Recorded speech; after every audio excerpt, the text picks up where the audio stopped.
Welcome to The Nation Wants No More, the podcast that gives hysterical news the send-off it deserves. I'm Anjana Menon.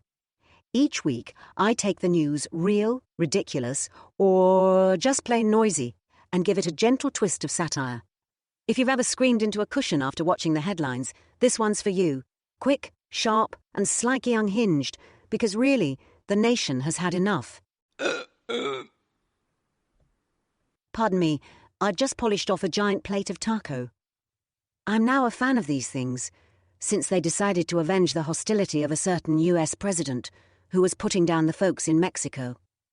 That's right, the humble taco has become a stock market meme for trading so volatile that I can predict my hot flushes better than traders can call the market. The taco's gone rogue, and frankly, I can't wipe the smirk off my face after a brave reporter broke it to the president that a taco trade was the stock market zinger for Trump always chickens out. I think it serves the American leadership right. Come to think of it, they have appropriated food from every country, from French fries to pizzas and even burgers. They have taken everything from everyone, and now they want to impose tariffs on things we want to sell them. It's absolutely bloody outrageous. I'm glad the Mexicans are slugging it out. Because the Belgians, the French, the Germans and the Italians lack the drive to turn the tariff war into a comic slugfest.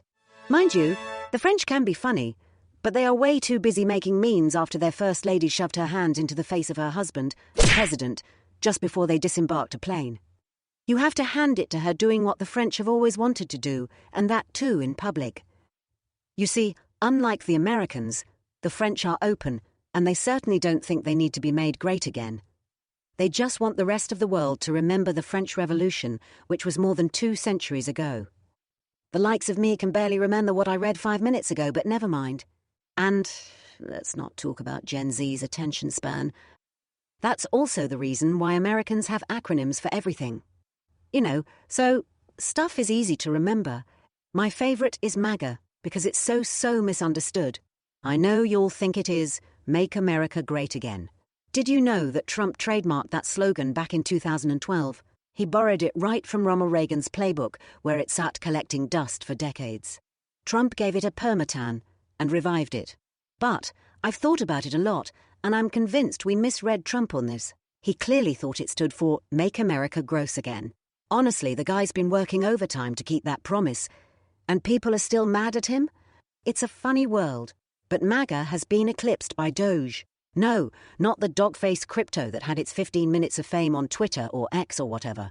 This is the Department of Government Efficiency, which was headed by none other than our favourite pot-smoking technocrat, Elon Musk. Elon took this gig seriously, folks. He was burning the midnight oil in DC, scouting for scalps to slash and rein in costs. According to his AI buddy Grok, he hired the folks after conducting job interviews on Discord and random chat groups because none of them had ever set foot in an office before. Elon swore he wanted no pay, no awards, no fancy title, just a Doge cap and a burning desire to MAGA, whatever that means. But between sleeping in the Lincoln bedroom at the White House and reining in costs, Elon had to pull double duty as Trump's personal ice cream delivery guy. Apparently, the president would just ring him up and ask him to pop by for late-night discussions with some ice cream, and Elon said he once ate up a whole tub of some caramel flavour. I wonder if it was the munchies. Smoking weed can give you the munchies, you know. But having to moonlight as a butler? Now that's a bit naff. But let's not feel too sorry for him. That was his own doing, after he reduced the White House headcount in his Doge drive.